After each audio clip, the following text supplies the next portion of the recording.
Welcome. In this quick and easy tutorial, I'll be showing you how to see 3D view in Google Maps.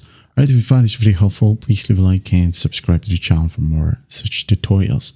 Now, first up, as you can see here, I'm at google.com/maps, and we are at the United States.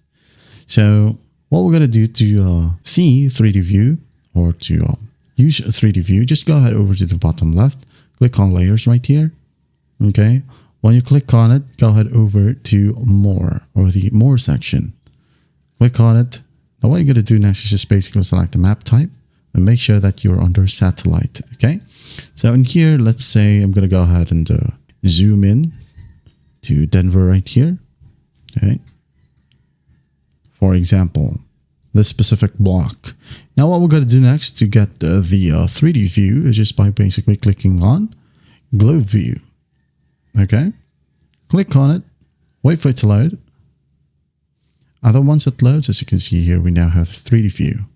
So to navigate to the 3D view, just hold Control or the Control key on your keyboard, hold it, and then drag your mouse wherever you want. Okay, as you can see, this is the 3D view of Google Maps.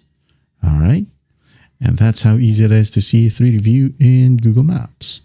I hope this video helps, and I'll see you in the next one.